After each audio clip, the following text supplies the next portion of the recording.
y tocados y ministrados a través de ella. Que tú, Señor, traigas la palabra idónea a nuestras vidas y que podamos aprender mucho, mucho de ti en esta tarde y sobre todo ponerlo en práctica. Gracias por esta oportunidad de aprender, de crecer, de madurar. Dejamos este tiempo en tus manos en el nombre de Jesús. Amén. Los chicos pueden pasar a sus clases, por favor. Los demás nos quedamos aquí. Les recuerdo que en estos últimos cultos, en estas últimas reuniones, hemos estado hablando de un gran personaje de la Escritura, personaje que tiene un libro en la Biblia, el famoso y profundo libro de Daniel. Y el jueves hablamos acerca de este personaje. No sé cuántos de ustedes recuerdan lo que aquí se compartió, pero hoy vamos a volver a hablar de Daniel. Y si tuviéramos que ponerle un título a este mensaje, yo le pondría, por ejemplo, Enséñame a hacer tu voluntad. Enséñame a hacer tu voluntad. Todos los cristianos del mundo creo que sabemos a estas alturas, y si no deberíamos de saberlo, que nuestra obligación y nuestro deber como creyentes es hacer la voluntad de Dios. Pero no siempre sabemos cómo se cumple o cómo hacemos para cumplir con la voluntad de Dios. Este título nace de un versículo que leía esta semana en uno de los salmos, concretamente en el Salmo 143, versículo 10. David, autor de ese salmo, le pedía al Señor: Señor, enséñame a hacer tu voluntad, porque tú eres mi Dios. Enséñame, quiero aprender a hacer tu voluntad, porque si yo soy tu hijo y tú eres mi Dios, yo quiero hacer tu voluntad en mi vida. Si hay una persona en la historia bíblica que supo aceptar y llevar a cabo el diseño de Dios para su vida, sin lugar a dudas, fue Daniel. Daniel es un hombre con el cual a lo mejor muchos de ustedes se van a sentir identificados, porque Daniel es un hombre que tuvo que dejar su tierra, no porque le hacía gracia dejar su país y marcharse a otra tierra a buscar trabajo o a emprender una vida nueva, sino que fue forzado, fue obligado a abandonar su país, a abandonar su tierra, y lo llevaron cautivo a una nación que en este momento sería Irak, pero que en aquellos tiempos se llamaba Babilonia, cuyo rey principal o más conocido era nada más y nada menos que el rey Nabucodonosor. Daniel sabía perfectamente que nunca más, escuchen bien, nunca más volvería a pisar su tierra. La parte sur del país de Israel donde él vivía, donde estaba generalmente, o donde estaba afincada las tribus de Judá y de Benjamín, allí estaba la ciudad de Jerusalén, allí estaba el templo, y todo eso quedó totalmente destruido. Nabucodonosor destruyó la ciudad, quemó el templo, tumbó las murallas, y Daniel sabía perfectamente, más o menos con 17, 16, 18 años de edad más o menos, que cuando lo llevaran cautivo a Babilonia, nunca más volvería a su país. Él no se llenó de rabia contra Dios, ni contra Nabucodonosor, rey de Babilonia. Él no le dio lugar a la angustia, a la frustración, a la amargura, a la queja, sino que él supo encajar todos aquellos acontecimientos con una serenidad y con una confianza en el Señor total. Porque él sabía perfectamente que aquellos acontecimientos no habían ocurrido por casualidad.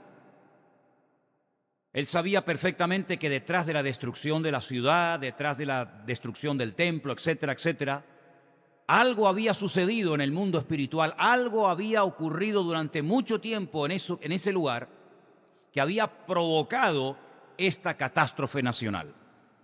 Así es que él es llevado junto con 4.600 cautivos a Babilonia. Ese es el número que nos da la Escritura, después le diré dónde, de cautivos que fueron llevados a Babilonia. 4.600 personas.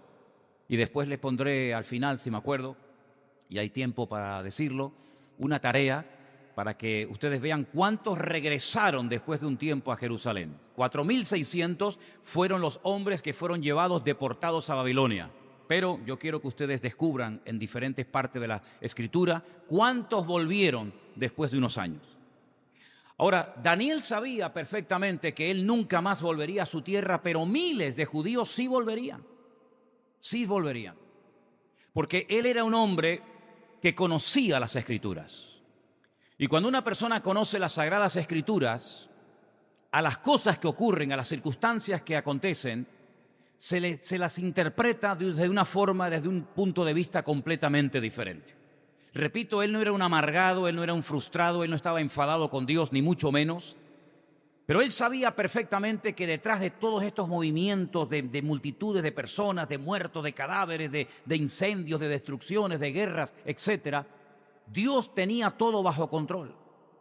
Y a través de un profeta, que ahora vamos a leer algunos de sus textos, él sabía perfectamente que miles de judíos volverían algún día otra vez y restaurarían la ciudad de Jerusalén y volverían a reconstruir el muro y volverían otra vez a reconstruir el templo, etcétera, etcétera. Pero vamos primeramente a Daniel capítulo 9, los 2 primeros versículos de este capítulo extraordinario.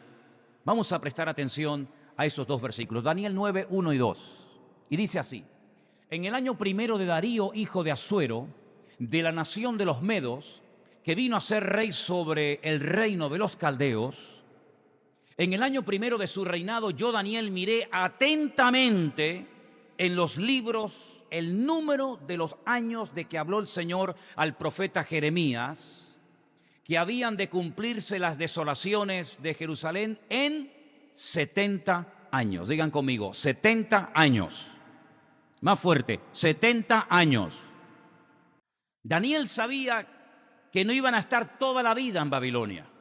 Solamente estarían 70 años. Y después de estos años, volverían a su tierra. Y lo sabía porque él leía atentamente en los textos que el profeta Jeremías había dejado escrito, donde él profetizaba la destrucción de Jerusalén y 70 años después la reconstrucción de la misma ciudad. Leamos dónde Jeremías profetizó ese número de años. Jeremías 25, del 11 en adelante, dice así. Preste atención, hermano. Toda esta tierra será puesta en ruinas y en espanto. Y servirán estas naciones al rey de Babilonia 70 años. Y cuando sean cumplidos los 70 años, castigaré al rey de Babilonia y a toda aquella nación por su maldad, ha dicho el Señor. Y la tierra de los caldeos, y la convertiré en desiertos para siempre. Y traeré sobre aquella tierra todas mis palabras que he hablado contra ella, con todo lo que está escrito en este libro profetizado por Jeremías contra todas las naciones. Versículo 14. Porque también ellas serán sojuzgadas por muchas naciones y grandes reyes, y yo les pagaré conforme a sus hechos y conforme a la obra de sus manos. Ahí está la palabra profética, ahí está la advertencia. Ustedes son llevados cautivos a Babilonia por 70 años, pero después de esos 70 años, muchos volverán.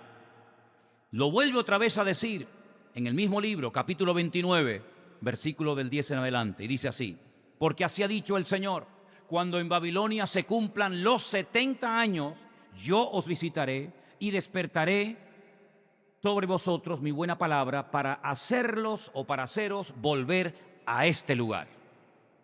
Porque yo sé los pensamientos que tengo acerca de vosotros, dice el Señor, pensamientos de paz y no de mal, para daros el fin que esperáis. Versículo 12. Entonces me invocaréis y vendréis y oraréis a mí y yo os oiré. Y me buscaréis y me hallaréis, porque me buscaréis de todo vuestro corazón. Y termino con este versículo. Y seré hallado por vosotros, dice el Señor, y haré volver vuestra cautividad y os reuniré de todas las naciones y de todos los lugares a donde os arrojé, dice el Señor, y os haré volver a este lugar de donde os hice llevar. ¿Cuántos dicen amén? 70 años está diciendo el Señor a través del ministerio profético de Jeremías. Daniel se va a Babilonia cautivo junto con 4.600 hombres más, y estando allí dice que atentamente él leía estas profecías. Él prestaba atención a estas declaraciones del profeta Jeremías, que ya había muerto, lógicamente. Pero él se agarraba a aquellas palabras Y por eso él no entró en una crisis de identidad, por eso él no se rebela contra Dios, por eso él no se amarga por estar en un país que no ha decidido estar en él, porque él sabe perfectamente que detrás de todo esto hay un plan divino, detrás de todo esto está la mano de Dios. Es decir, él entiende y acepta el diseño de Dios para su vida. Él sabe que su ministerio no va a ser en Jerusalén, como tantos profetas tuvieron su ministerio en Jerusalén, sino que él donde tiene que vivir hasta el día de su muerte y marcar una diferencia y ejercer una influencia sobre aquella generación y sobre aquel reino perverso era en Babilonia. Por lo tanto, él dice, bueno, lo que voy a hacer es darle gracias a Dios por el privilegio que me ha dado a mí. En 4.600 cautivos me ha escogido a mí específicamente el Señor, no solamente para recibir este libro, sino para animar y para marcar una diferencia durante los años que el Señor me dé de vida. Él se dejó usar por el Señor. Él tuvo durante toda su vida una buena actitud. ¿Y cuántas veces yo les he dicho a ustedes que lo que marca la diferencia en la vida de un creyente es tener una buena actitud? Él tuvo una buena actitud. Y entonces Dios, dice la Biblia, que lo bendijo. La Biblia dice que Dios lo usó de una forma tremenda. Fue un hombre bendecido, fue un hombre tremendamente próspero. Llegó a ser, por así decirlo, el primer ministro en Babilonia. Después del rey, el hombre más importante de todo el país, de todo el imperio, fue sin lugar a dudas el profeta Daniel. Ahora bien, esa buena actitud hizo que Dios pudiera usarlo. Esa buena actitud hizo que él entendiera las cosas que Dios quería hacer en aquella nación y a través de aquella nación. Él se dio cuenta que en más de una ocasión fue protegido sobrenaturalmente de la muerte. El jueves, por ejemplo, los que estuvieron aquí saben que él fue protegido de morir despedazado por leones. Cuando se firmó un edicto en el que se prohibía durante 30 días orar a cualquier dios o pedir cualquier cosa a cualquier hombre, él dice que abría las ventanas de su casa en dirección a Jerusalén, como solía hacerlo anteriormente al edicto, y por la mañana, por la tarde y por la noche daba gracias a Dios y oraba al Señor cada día. Por lo tanto, eso le causó que le hicieran una especie de complot y terminaron arrojándolo dentro de un foso lleno de leones. Pero Dios lo protegió de una forma sobrenatural y eso no fue casualidad. Eso es la evidencia de que Dios quería usar la vida de este hombre durante algún tiempo más. Recibió revelaciones que ningún profeta del Antiguo Testamento jamás recibió. Recibió la revelación de la primera y de la segunda venida de Cristo o del Mesías. Recibió la fecha exacta de la primera venida del Señor Jesucristo. Daniel capítulo 9. Recibió palabras proféticas tan fuertes, tan extensas, tan profundas, que dice que él no lograba entender qué es lo que Dios quería decirle a través de aquellas palabras. Pero él las escribía y el Señor le decía, séllalas, escríbelas, consérvalas, porque esto no es para tu tiempo, esto es para los tiempos del fin. Dios lo usó muchísimo a la hora de interpretar sueños. De hecho, el rey Nabucodonosor en varias ocasiones tuvo que recurrir a él para entender y para saber qué es lo que había soñado. Así que este hombre está en Babilonia, pero la pregunta que debemos de hacernos todos en esta tarde es ¿por qué Dios sacó a este pueblo, a esta tribu del sur de Israel y lo lleva a Babilonia por 70 años? ¿Qué hay detrás de todo esto? Daniel sabía perfectamente, y espero que todos y cada uno de nosotros también lo sepamos, que Dios jamás se va a equivocar en lo que haga o en lo que diga. ¿Cuántos dicen amén? Daniel sabía perfectamente, y nosotros también juntamente con él, que Dios nunca se va a pasar ni a quedar corto con nosotros, que todo está bajo el control y la soberanía de Dios, que Él sabe lo que hace, aunque no lo entendamos, pero Él sabe lo que hace. Daniel sabía que su Dios, al cual él amaba y adoraba, sabía que Dios no obra jamás guiado por un sentido egoísta o injusto, más bien todo lo contrario. Dios es la justicia personificada y no hay ninguna posibilidad de que Dios actúe con nosotros o con su pueblo de una forma injusta o de una forma incorrecta. ¿Cuántos lo creen? Por lo tanto, lo que hace este hombre en el capítulo 9, es un capítulo muy extenso, yo he escogido algunos versículos que leeremos ahora, pero les pido que lo lean tranquilamente en casa. La primera parte del capítulo 9 es una oración, pero no una oración simple y para salir del paso, sino es una auténtica confesión pública de sus pecados y de los pecados de su país, que son los que han producido el cautiverio. Vamos a leer, por ejemplo, en Daniel capítulo 9, a partir del versículo 5 hasta el versículo 14, y van a darse cuenta de cosas muy interesantes que Daniel ora en esa oración. Daniel dice: hemos pecado, él se incluye.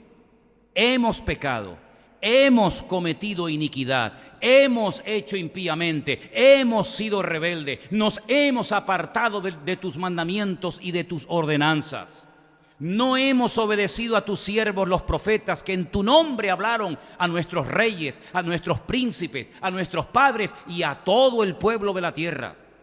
Tuya es, Señor, la justicia y nuestra la confusión de rostro, como en el día de hoy lleva todo hombre de Judá, los moradores de Jerusalén y todo Israel, los de cerca y los de lejos, en todas las tierras a donde los has echado a causa de su rebelión con que se rebelaron contra ti. Oh Señor, nuestra es la confusión de rostro de nuestros reyes, de nuestros príncipes y de nuestros padres, porque contra ti pecamos.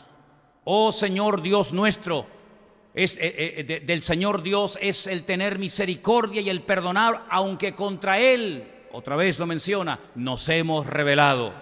No obedecimos a la voz del Señor nuestro Dios para andar en sus leyes que Él puso delante de nosotros por medio de sus siervos los profetas. Todo Israel traspasó tu ley, apartándose para no obedecer tu voz, por lo cual ha caído sobre nosotros la maldición y el juramento que está escrito en la ley de Moisés, siervo de Dios, porque contra Él pecamos. Él ha cumplido la palabra que habló contra nosotros y contra nuestros jefes que nos gobernaron, trayendo sobre nosotros tan grande mal, pues nunca fue hecho debajo del cielo nada semejante a lo que se ha hecho contra Jerusalén. Conforme está escrito en la ley de Moisés, todo este mal vino sobre nosotros y no hemos implorado el favor del Señor nuestro Dios para convertirnos de nuestras maldades y entender tu verdad. Versículo 14. Por tanto, Señor, veló sobre el mal y lo trajo sobre nosotros, porque justo es el Señor Dios en todas sus obras que ha hecho, porque no obedecimos a su voz. Si ustedes leen todo el capítulo 9 o gran parte de este capítulo, se van a dar cuenta de que Daniel se da cuenta de que ha habido rebeldía, ha habido desobediencia, ha habido pasotismo, ha habido frialdad, ha sido un desastre la relación del pueblo con Dios. Y todo eso ha traído como consecuencia que el país esté peor que nunca. ¿O ustedes creen que los países caen de la noche a la mañana de un nivel de riqueza a un nivel de miseria así por arte de magia o de gracia? No, hay un proceso, hay una descomposición moral y espiritual detrás de todo eso. Hay leyes injustas, hay pecado, hay soberbia, hay rebeldía, hay brujería, hay santería, hay adulterio, hay muerte, hay injusticia. Es un cúmulo de cosas. Y Daniel sabe perfectamente que ellos se merecen estar allí en el cautiverio, porque por la vida que han llevado, por no haber tenido una sana y correcta relación con el Señor, ahora están sufriendo las consecuencias. Y por eso él dice: hemos pecado, no hemos obedecido tus leyes, hemos hecho caso omiso de los profetas que venían y nos hablaban en tu nombre, no obedecimos tu ley. Este pueblo se acostumbró a vivir así, como muchos hoy en día se acostumbran a vivir en desorden y creen y se engañan a sí mismos que Dios no se entera o no va a actuar en consecuencia. Esta gente decía: somos judíos, el pueblo escogido de Dios, Dios vive aquí. Por si no lo sabían ustedes, el único lugar del mundo donde el Dios nuestro al cual adoramos y servimos decidió vivir 24 horas al día y no salir de ahí nunca, fue en la ciudad de Jerusalén, en el Santo Santorum, en el lugar santísimo del templo de Jerusalén. Esto creó en ellos, más que un sentido del deber y de la responsabilidad, un orgullo nacional, diciendo: Dios no vive en Babilonia, Dios no vive en Nínive, Dios no vive con las naciones que nos rodean, pero nuestro Dios vive con nosotros, está con nosotros. Tenemos el arca del pacto, el arca sagrada, tenemos las tablas de los 10 mandamientos, tenemos los querubines, tenemos el altar del incienso, no tenemos nada. Se convirtió en un pueblo de gente religiosa que creían que eran intocables porque vivían en Jerusalén, porque eran judíos y porque eran descendientes de los patriarcas Abraham, Isaac y Jacob. Y se acostumbraron a pecar y también se acostumbraron a ir al templo. Jeremías durante 40 años les dijo: os estáis equivocando, estáis jugando con fuego, queridos. Si creéis que vuestros pecados no van a sufrir severas consecuencias, os equivocáis gravemente. Estáis cavando vuestra propia fosa y tarde o temprano esto se va al garete. Y ese templo del cual estáis tan orgullosos, un pagano, el rey más pagano y soberbio, lo va a destruir. Se reían del profeta, lo azotaban, lo escupían, lo metían dentro de una cárcel para taparle la boca. Pero Jeremías seguía y seguía, noche y día, 40 años, mañana, tarde y noche, mañana, tarde y noche. Toda una generación escuchó las palabras de advertencia de Jeremías.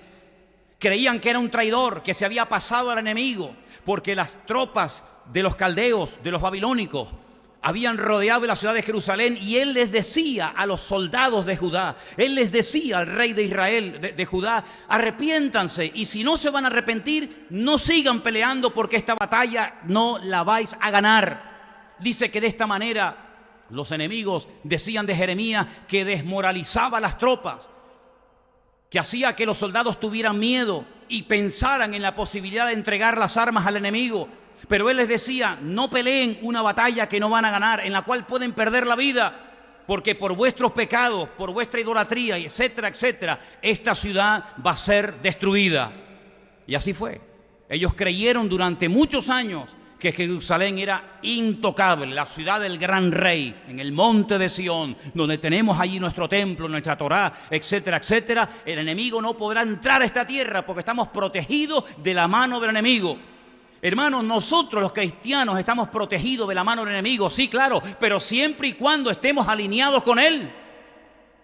Si estamos conectados con el Señor, si estamos viviendo según su voluntad, nada ni nadie nos puede parar ni destruir.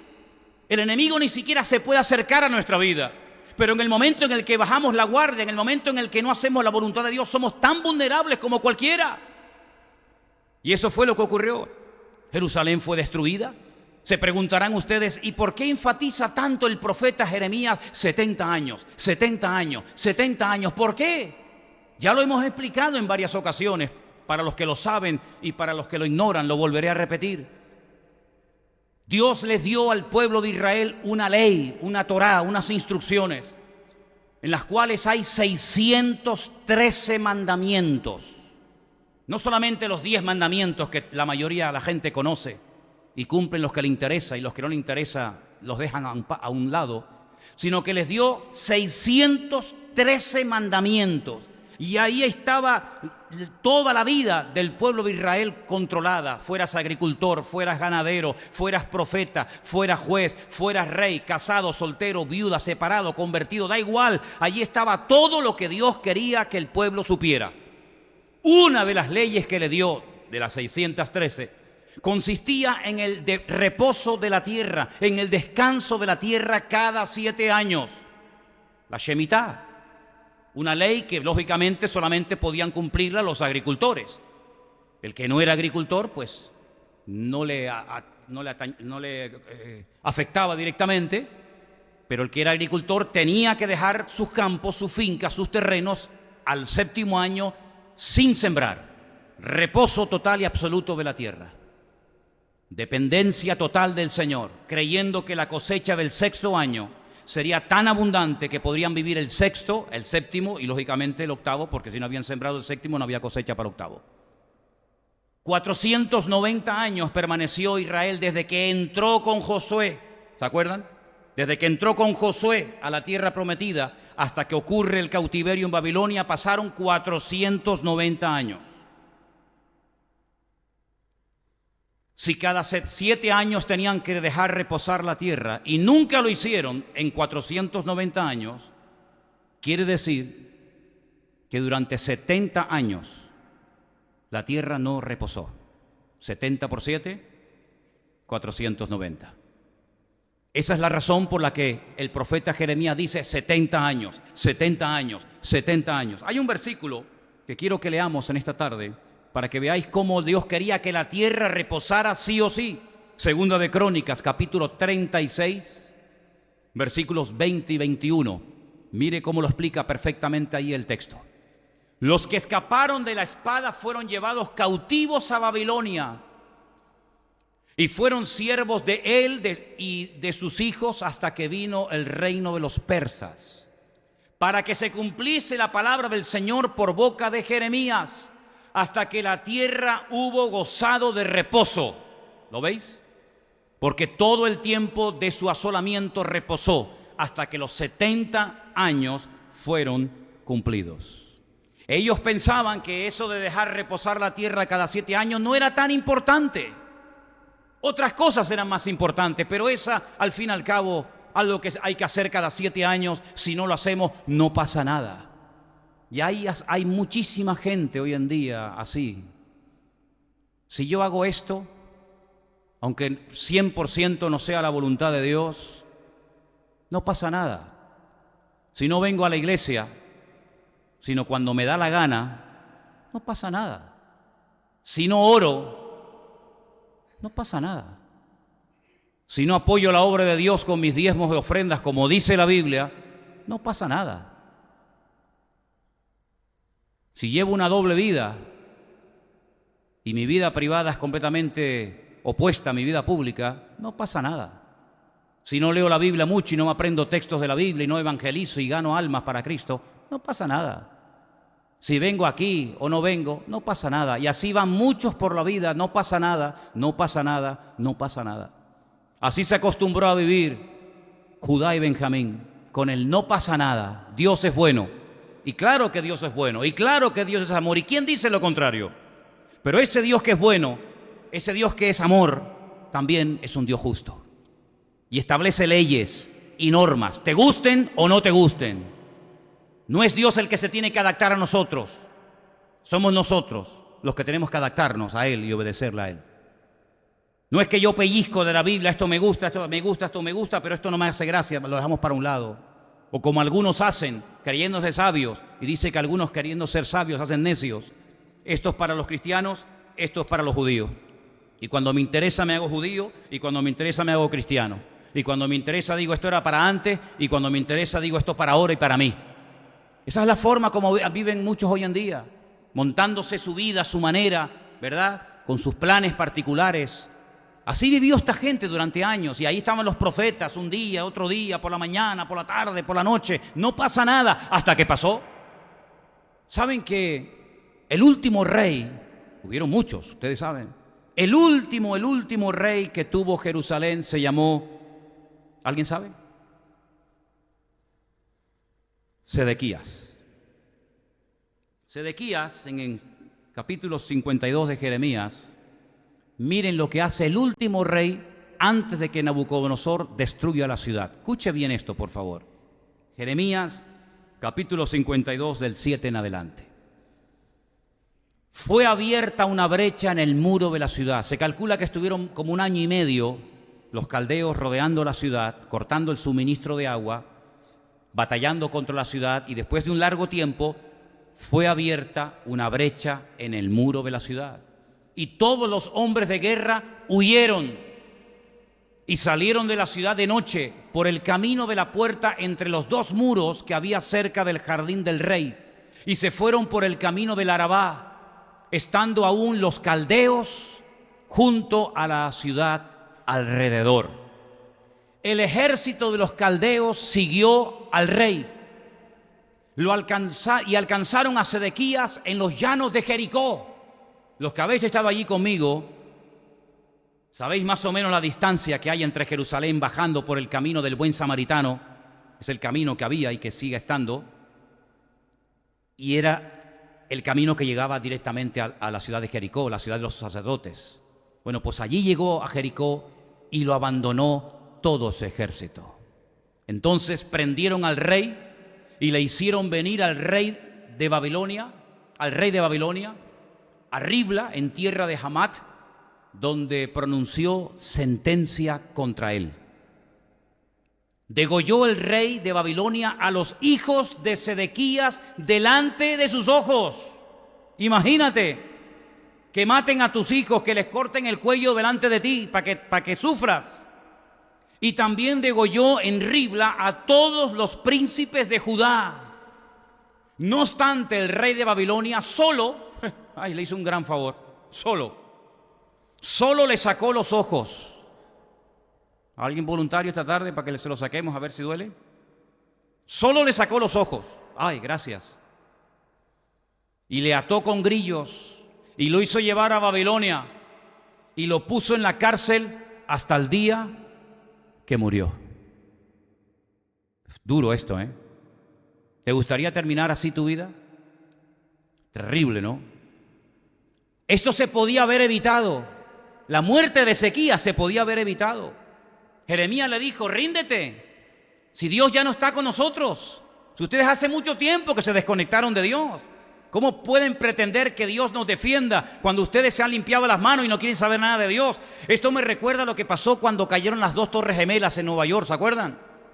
Muchos norteamericanos dijeron, Dios nos abandonó. ¿Por qué Dios permitió que nos atacaran en nuestra tierra y nos tumbaran las torres gemelas? Y el famoso evangelista que ya está en la presencia del Señor, Billy Graham, dijo, ¿ahora os quejáis de Dios?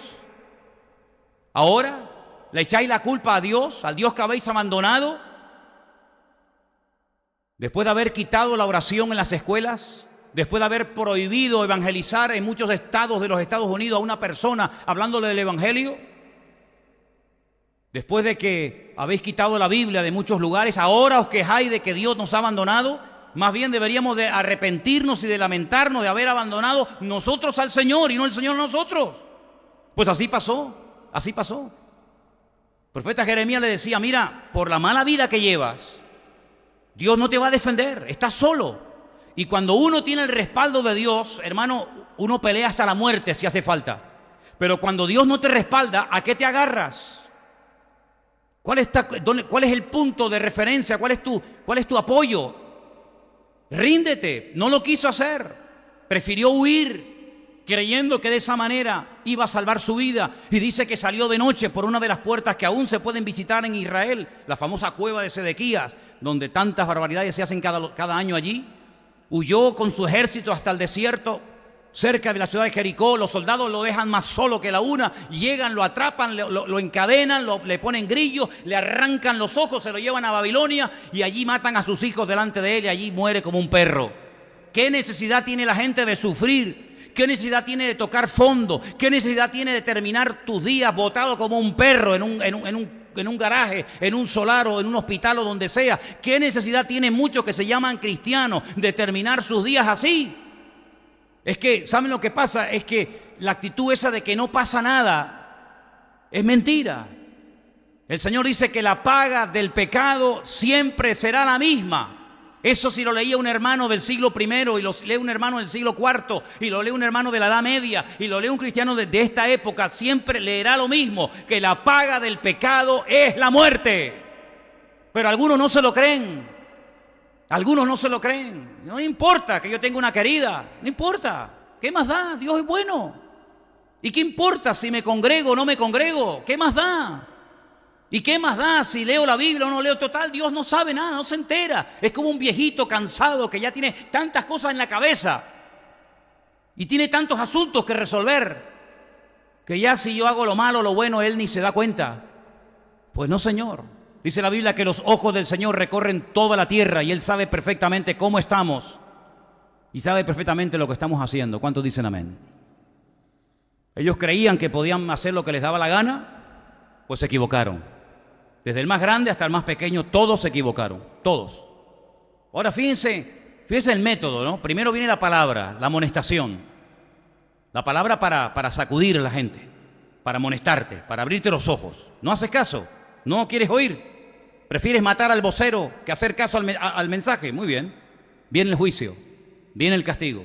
En este caso, ustedes que aman tanto esta tierra, fuera de aquí. Esta tierra es mía, porque la tierra de Israel no es de los judíos, la tierra de Israel es de Dios. Dios es el dueño, mía es la tierra y su plenitud. Aquí nadie tiene Tierra, aunque tengas tu título de propiedad, aunque tengas tus escrituras, el planeta Tierra le pertenece al único dueño, y el dueño de toda la Tierra es el Señor de los ejércitos. A Él sea la gloria. Así que si ustedes no cumplen con las condiciones que yo pongo para vivir aquí, fuera de mi tierra. Y lo sacó 70 años porque Dios había dicho: yo quiero que mi tierra, yo quiero que mi ciudad, yo quiero que mi país cada 7 años se pare y solamente se dediquen a orar, a cantar, a adorarme, a honrarme, a servirme, y que durante ese año no hagan nada más que honrarme y servirme a mí. ¿No queréis hacer caso? Fuera de mi tierra 70 años. Y esas profecías que habían quedado escritas por la pluma de Jeremías, se las llevó. Allí estaban las escrituras en Babilonia. Y Daniel leía y decía: algún día saldréis de aquí. Algún día saldréis de aquí. Él no iba a volver otra vez a Jerusalén, pero Dios algún día va a restaurar y Dios algún día va a bendecirnos. ¿Cuántos dicen amén? Quiero leerles un versículo. Quiero leerles en Jeremías, el capítulo 52, versículos del 28 al 30. Dice: este pueblo que Nabucodonosor llevó cautivo en el año séptimo,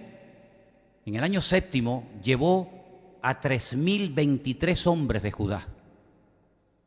En el año 18 del mismo rey Nabucodonosor, llevó cautivas de Jerusalén a 832 personas. En el año 23, hay como grupos, ¿no? En el año 23, Nabuzaradán, capitán de la guardia, llevó cautivas a 745 personas de los hombres de Judá. Todas las personas en total fueron, ¿cuántas?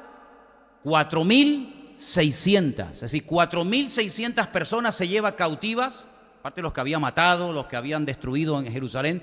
4.600 personas se los lleva cautivos a Babilonia. El salmo que se leyó esta tarde tiene que ver con los cautivos que fueron llevados a la fuerza a Babilonia. ¿Se acuerdan el salmo? Pónmelo otra vez. Ese Salmo 137. Cuando llegan a Babilonia, cansados, heridos, maltratados, pero con algunos instrumentos musicales, junto a los ríos de Babilonia. ¿Cuáles son los ríos de Babilonia? ¿Por qué se llama Mesopotamia? Porque están los dos ríos, el Tigris y el Éufrates, exactamente.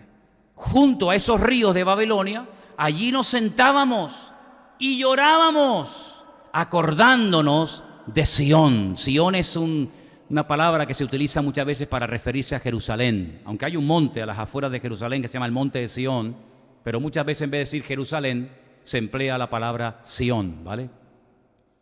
Sobre los sauces, esos árboles que están junto a las riberas de los ríos, ¿sabéis cómo son, verdad? En medio de ella colgamos nuestras arpas. No tenían ganas de cantar, se les fue el gozo, se les fue la alegría. Los que nos habían llevado cautivos, los caldeos, los babilónicos, nos pedían que cantásemos.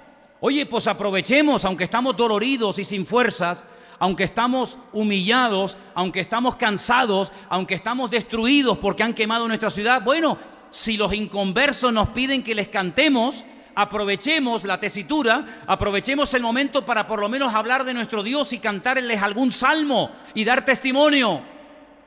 No, dice, los que nos habían desolado nos pedían alegría y decían: cantadnos alguno de los cánticos de Sión. Y ellos decían: ¿cómo cantaremos cántico al Señor en tierra de extraños? Y ahí viene esa frase que la encuentras por todas partes, y los colgantes, si me olvidare de ti, Jerusalén, pierda mi diestra su destreza y mi lengua se pegue a mi paladar. Eso decía, o dice el Salmo, ¿verdad? Tremendo, ¿no? Esa tristeza, ese dolor, todo eso se podía haber evitado perfectamente, pero no hicieron caso a las palabras de Dios. Tampoco hicieron caso los hombres, la humanidad, en los tiempos de Noé. Noé les hablaba y les predicaba y les advertía que viene el diluvio, prepárense. ¿Qué se creen que este arca que estoy construyendo es porque estoy aburrido y no tengo que hacer otra cosa en la vida? Nada, no le hicieron caso. Solo 8 personas se salvaron de toda la humanidad. Fueron más obedientes los camellos, los mulos, las ovejas, los animales fueron más obedientes y más sumisos al llamado de Noé que los seres humanos. Toda la raza humana pereció, salvo los 8 que entraron. ¿Qué les parece? Dios siempre hablando, Dios siempre advirtiendo, Dios siempre diciendo: arrepiéntanse, buscad al Señor en tanto que hay tiempo, vuelvan a Dios, mira que las puertas están abiertas, mira que... Nada. Ahora no son capaces ni de cantar, ahora no son capaces ni de hacer absolutamente nada. 4.600 personas llevadas cautivas. Yo les quisiera hacer una pregunta esta tarde a ustedes. ¿Alguien de los aquí presentes o alguien de los que nos ve sabe lo que le pasó y sabe los detalles de lo que le pasó a cada una de estas 4.600 personas?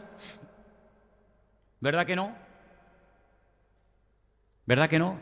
Pero yo les recuerdo que dentro de esa gran masa de gente, allí iba del cual estamos hablando esta tarde, Daniel, al cual le cambiaron el nombre en Babilonia y pusieron Belsasar. ¿Se acuerdan? ¿Se acuerdan aquellos 3 amigos? Azarías, Ananías, Misael, que les cambiaron el nombre por Sadrat, Mesach y Abednego, divinidades babilónicas. De 4. De los 4.600, podría hablarles horas y días enteros de estos 4, de los 3 amigos de Daniel y de Daniel. Y de los demás, no puedo decir absolutamente nada, porque la historia cuenta que se asimilaron, es decir, se diluyeron en la sociedad babilónica, en el estilo de vida de Babilonia. Tanto es así que cuando tú lees la Biblia antes del cautiverio, los meses del año tienen unos nombres completamente diferentes a los meses del año cuando regresan del cautiverio. Tienen un mes que lo llaman el mes de Tamuz. Y Tamuz es un ídolo, un muñeco de idolatría en Babilonia. Cuando volvieron de Babilonia, ya se habían olvidado de hablar, como decía el Antiguo Testamento, judaico, hebreo. Ya no eran capaces de leer ni de entender las Escrituras. Nehemías, sobre todo Esdras, tenía que hacer un esfuerzo tremendo por leer despacito, por poner énfasis en cada una de las palabras y por poder para hacerles que pudieran entender las Escrituras, porque ya se habían olvidado, se habían asimilado, se habían acostumbrado tanto a la cultura de Babilonia que hasta en los tiempos de Cristo solamente los religiosos sabían hablar hebreo. La inmensa mayoría de la gente habían adoptado el arameo, que era el idioma de los caldeos en Babilonia. ¿Qué les parece? Pero ¿por qué podemos hablar mucho de estos 3 jóvenes, incluido Daniel? Porque ellos, desde el primer día que entraron en Babilonia hasta que murieron, se propusieron firmemente en su corazón tomarse en serio su relación con Dios. Y por eso pasaron a la historia como hombres de Dios. Por eso fueron usados a la hora de interpretar sueños. Por eso fueron salvados de los leones, del fuego, de los enemigos. ¿Por qué? Porque el que se toma en serio su relación con Dios, Dios lo bendice y Dios está con él. No importa si está en Babilonia, en Japón, en la China, en Venezuela, en España, en Estados Unidos o en la Conchinchina, da igual. Cuando una persona se toma en serio su relación con el Señor, Dios pelea y apoya y defiende a ese hombre.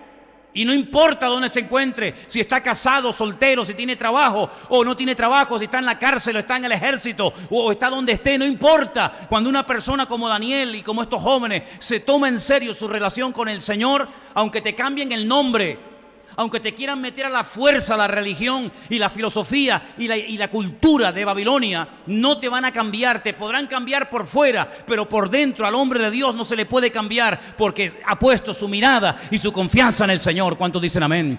¿Por qué hoy en día es tan fácil cambiar a un cristiano? Porque hay gente que viene a la iglesia y dentro de un año no los ven nunca más.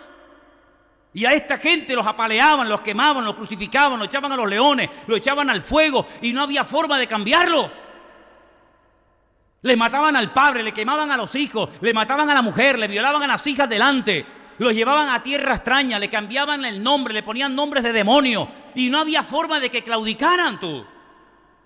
Al contrario, era Nabucodonosor el que tenía que recurrir a ellos y pedir ayuda. Y tenía que decir, como el Dios de Sadrat, Mesach y Abednego y como el de Daniel, no hay otro Dios. ¿Y por qué hoy en día es tan fácil cambiar la mentalidad de un cristiano? ¿Por qué hoy en día es tan fácil manipular a muchos creyentes con falsas doctrinas? ¿Por qué hoy en día es tan fácil que hay creyentes que se van de una iglesia y se van a otra en la que creen totalmente diferente y se comen todo y a todo dicen amén y todo lo aceptan? ¿Por qué? Porque no hay compromiso y porque no hay una realidad, un compromiso real con el Señor. Porque algunos viven de cultos, porque algunos viven de internet, pero no viven de una comunión directa y verdadera con el Señor. Y por eso son tan manipulables, tan volubles. Y hoy están aquí, mañana están allá, y ahora te adoran, y mañana te apuñalan, y ahora te apoyan, y mañana te cuestionan. ¿Por qué? Porque no hay fundamento, porque no hay base. Pero en las vidas de esta gente que no tenían pastor, no tenían iglesia, no tenían Biblia, no tenían internet, no tenían WhatsApp, no tenían Messenger, no tenían Facebook, no tenían nada, pero lo tenían todo, porque el que tiene a Dios lo tiene todo. ¿Cuántos dicen amén? Eso es lo que nos hace falta. Eso es lo que nos hace falta. Claro, cuando ustedes hagan la tarea que yo les voy a pedir, ¿cuántos volvieron del cautiverio? ¿Podemos saber cuántos volvieron? Sí, claro.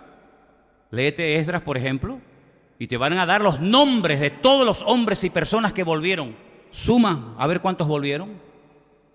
¿Cuánto le costó a Esdras, a Nehemías y a Zorobabel? ¿Cuánto le costó animar a la gente que volvió para que arrancaran de cero y se pusieran manos a la obra y comenzaran a construir el templo? Mira, esta historia de antes, durante y después de la destrucción del templo es enorme. Hay centenares de capítulos y de información. Pero cuando vuelven del cautiverio, cargadas las alforjas, porque resulta que hay un rey llamado Ciro. Esto es una historia buenísima, porque este rey Ciro, antes de que naciera, 150 años de que naciera este rey persa, este iraní, a través de los labios y del ministerio del profeta Isaías, escribe un texto en el que dice que un día va a nacer un niño al cual sus padres le van a poner por nombre Ciro, que será el ungido del Señor y será el que le permita a Judá y a Benjamín volver a Jerusalén a restaurarla. ¿Qué te parece? Cuando volvieron cargados de oro, de plata, de bronce, de todo tipo de materiales para la reconstrucción del templo, porque el Señor le había dicho al rey Ciro: tú me tienes que levantar casa en Jerusalén, tú personalmente a través de esta gente. Cuando ellos vuelven a Jerusalén, comienzan a poner manos a la obra, pero el templo se detiene. Y por ahí llega un día, un tal Ageo. ¿Conocen a Ageo? ¿De qué lo conocen? De la Biblia. Bueno. Llega Ageo y les dice: oye, ¿por qué el templo está abandonado? Es como un edificio que se empezó a construir y se dejó a medias, como cuando vino la crisis, ¿se acuerdan? ¿Cuántas obras, cuántas construcciones, cuántos complejos hoteleros quedaron sin puertas, sin ventanas? La gente se metía, arrancaba lo que habían metido. ¿Por qué? Porque no se podía terminar la construcción. Así estaba el templo abandonado, lleno de chacales, de animales. Y Ageo decía: ¿pero qué ha pasado? Ustedes ya hace 16 años que volvieron del cautiverio. Ciro les apoya en todo, tienen su apoyo, tienen su dinero, tienen su respaldo, tienen todo. ¿Por qué el templo lo empezaron a construir y no lo han terminado? Lo han dejado a medias. ¿Saben lo que decían? Porque aún no ha llegado el tiempo de construir la casa de Dios. ¿Será posible? Pero ¿cómo que no ha llegado el tiempo? Pero es que no hemos estado 70 años en el cautiverio, privados de nuestra libertad, donde hemos sido esclavos, donde no hemos tenido vacaciones, donde hemos trabajado como negros, y ahora por fin somos libres. El rey más poderoso de la tierra nos respalda, nos da dinero, nos manda ayuda, y resulta que hemos empezado la obra y la hemos dejado a media. Y Ageo decía: ¿y dónde está el dinero? ¿Dónde está todo el oro y las piedras preciosas? ¿Dónde está todo el recurso material que habían traído? ¿Dónde rayos lo han metido? Y le dicen: es que nosotros nos hemos construido nuestras casas con todo eso. ¿Cómo? Y Ageo dice: pero ¿cómo es posible que ustedes digan que no es tiempo para trabajar para Dios? Y os habéis construido unas mansiones alucinantes con el dinero que era para Dios. ¿Pero qué estáis haciendo? Cuando de esto se enteran Esdras, cuando esto lo oye Nehemías, se arrancan los pelos de la cabeza, se lanzan contra la gente. Dice: pero es que no aprendéis de la historia. Vuelven otra vez a casarse con quien no tienen que casarse, vuelven otra vez a hacer negocios con los inconversos, vuelven otra vez a profanar el Shabbat, vuelven otra vez a lo mismo o peor. Y entonces esta gente se desesperaba y decía, pero otra vez vais a caer en la misma piedra, otra vez en los mismos pecados. ¿No os dais cuenta que nuestros antepasados fueron deportados a Babilonia por 70 años por lo que estáis haciendo ahora vosotros? Es que no terminamos de aprender. Es una tragedia que algunos cristianos tengan que enfermarse o ver a un hijo enfermo o en la droga para decir, voy a comenzar a ir a la iglesia, a orar un poquito más y a leer la Biblia. Pues existe gente así, aunque parezca mentira. Nos tienen que venir desgracias para que busquemos a Dios. Pues bienvenidas sean las desgracias. Si a través de ellas aprendemos y buscamos a Dios, que empiecen a caernos todas encima. Pero esa no es la forma, ese no es el método que Dios quiere para nosotros, que somos sus hijos y su pueblo y su amada iglesia. Él nos habla y nos instruye a través de su palabra, pero ¿cuántas veces nos tiene que hablar Dios? ¿Cuántos sermones más nos faltan por oír para darnos cuenta de que el no pasa nada es mentira? Sí pasa, aunque por un tiempo parece que escapo. Bueno, pues queridos hermanos, en este ambiente se crió Daniel hasta el día de su muerte. Él nunca más volvió a Jerusalén, él no vio el templo reconstruido, pero él fue fiel a Dios hasta el día de su muerte, porque él sabía que ese era el lugar y el tiempo en el cual tenía que servir a Dios. ¿Cuántos dicen amén? ¿Y nosotros?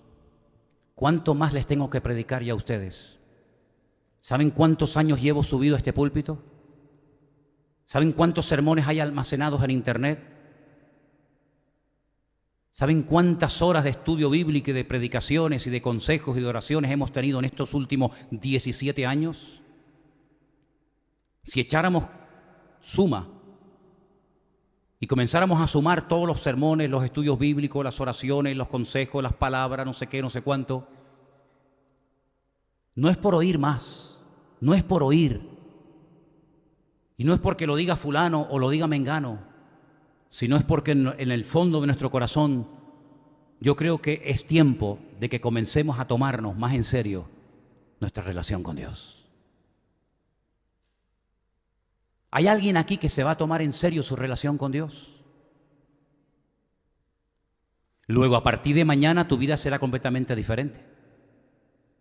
Porque si a partir de mañana o de hoy mismo te vas a tomar más en serio tu relación con Dios, algo diferente tendremos que hacer. Porque si seguimos haciendo lo mismo, no veremos cambios diferentes. Para ver cosas diferentes, habrá que hacer cosas diferentes, no siempre las mismas, para obtener los mismos resultados, ¿no les parece? Daniel dice que oraba 3 veces al día, mañana, tarde y noche, como solía hacerlo, con las ventanas abiertas, mirando a Jerusalén y dando gracias. Yo les dije el jueves, ¿por qué no lo hacemos nosotros durante 30 días? Porque así fue el edicto que se firmó. Durante 30 días, que nadie en nuestro imperio eleve oración a hombre o a Dios alguno, bajo pena de muerte. Y Daniel entró por aquí y le salió por allí y dijo, a mí eso no me afecta. A mí nadie me va a cortar mi comunión con el Señor. Me da igual lo que me hagan, me da igual lo que me digan. Aquí estoy. Y para no esconderme, abro las ventanas de mi casa, no me voy a la habitación, digo, no digas nada, que no se entere nadie. Al fin y al cabo, con las ventanas cerradas abiertas, Dios me va a escuchar igual. Al fin y al cabo, bajito o en alta voz, Dios me va a escuchar igual. No, yo no me tengo que esconder de nadie, porque yo no estoy cometiendo ningún crimen ni ningún delito. Yo estoy hablando con Dios, el Dios vivo, el Dios verdadero, el Dios poderoso. Y a mí nadie me va a tapar la boca. Hombre, algunos cristianos, si hay un edicto de no orar en 30 días, le vendría de perla, ¿no? Así te evitas el tener que orar. Pero a Daniel lo mataba si le impedías tener comunión con Dios. Esa era la forma de matar a Daniel, cortándole su cordón umbilical con Dios, su relación. Y a Daniel casi le cuesta la vida. Dios lo protegió de la boca de los leones. Pero yo quiero proponerles que a partir de hoy es día 19 de septiembre, ¿no? Domingo. 16. Vale, 16. Les propongo que durante un mes, hasta el 16 de octubre, mañana, tarde y noche. Establecer un horario va a ser un poco complicado, pero por ejemplo, Cuando digo mañana me refiero a lo primero que haces nada más levantarte. Antes de lavarte la cara, los dientes, antes de ir al baño. Una vez que pongas ya el pie fuera de la cama, de rodillas. Y haces una oración. Aviva tu obra, aviva mi vida y que yo sea una persona como tú quieres que yo sea. Al mediodía, antes de comer, después de comer, como prefieras, otra vez de rodillas. Señor, aquí me tienes, cambia mi vida, aviva mi casa, aviva mi vida, mi ministerio, avívame, cuídame, protégeme, ayúdame, guárdame, bendice tu obra. Por la noche, pongamos antes de dormir, porque ya dormido va a ser complicado. Nos ponemos otra vez de rodillas. Les propongo, desde hoy, 16 de septiembre de 2018, hasta el próximo 16 de octubre de este mismo año, 3 veces al día, mañana, tarde y noche, mañana, tarde y noche, mañana, tarde y noche, 30 días seguidos, orando. Algo tiene que cambiar, algo tiene que ocurrir. Hermanos nuestros, tal vez no van a ser operados porque Dios hará un milagro. Hermanos nuestros que necesitan un milagro, pero de verdad, si no se nos van, tal vez Dios lo puede sanar en estos 30 días. Hijos tuyos, hijos que se te fueron y no saben ni dónde andan metidos, que no quieren saber nada de Dios, ni de la Biblia, ni de iglesia, ni de nada. ¿Quién sabe si estando ahí sentada un día te entra y caes de rodillas y acepta al Señor? ¿Por qué no? Ese marido que se fue, o esa mujer que se fue, o esa enfermedad que tienes, o esa depresión. Oye, yo no sé, pero en estos 30 días yo tengo la confianza de que algo puede cambiar, pero hay que ser serio. Mañana, tarde y noche, mañana, tarde y noche. Y si no pasa nada, y si todo sigue igual, que no lo creo después de 30 días, por lo menos oré mañana, tarde y noche durante 30 días a mi Señor. Así que, queridos hermanos,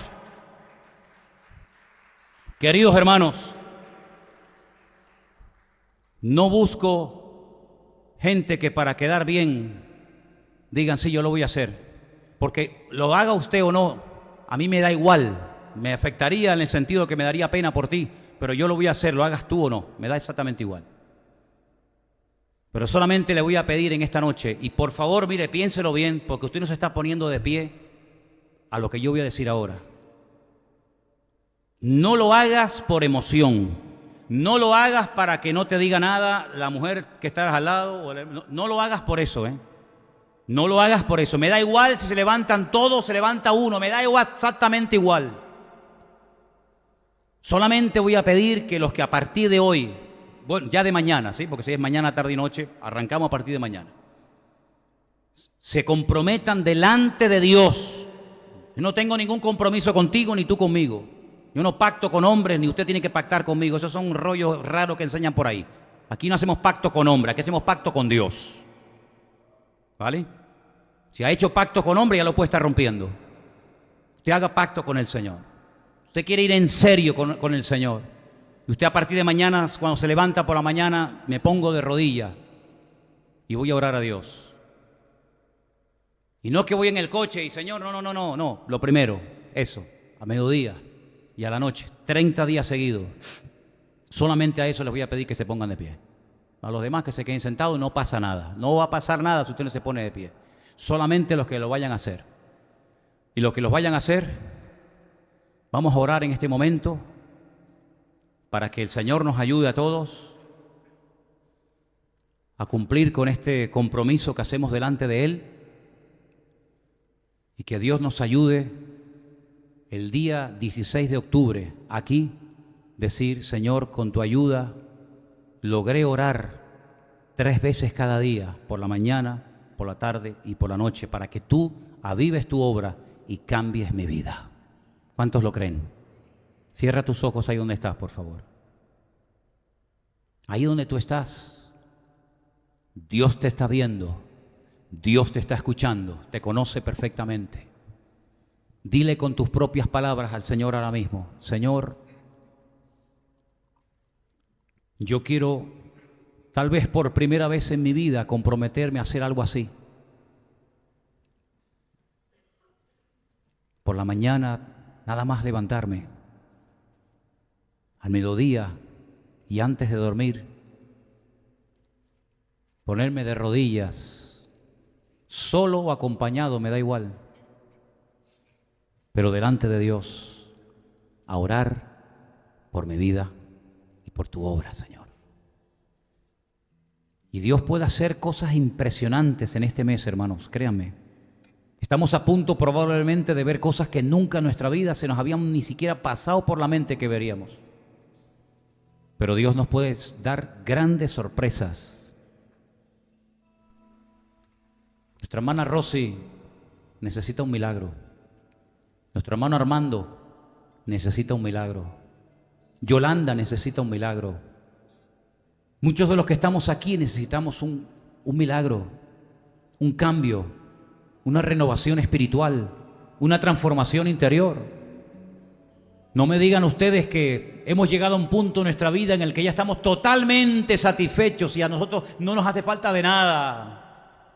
No, queridos, vamos a tomarnos en serio este mes y vamos a ir a por todas con la ayuda del Señor. Padre, en el nombre soberano, magnífico y poderoso de Jesús, tu Hijo amado, oramos, Señor, delante de tu altar y queremos pedirte que nos ayudes para que durante este mes podamos cumplir con este voto, Señor, con esta promesa de orar 3 veces por día de rodillas delante de ti, Señor. Yo te ruego, Señor, que notemos todos en nuestra vida y en la iglesia cambios poderosos a raíz de esto que vamos a hacer, Señor.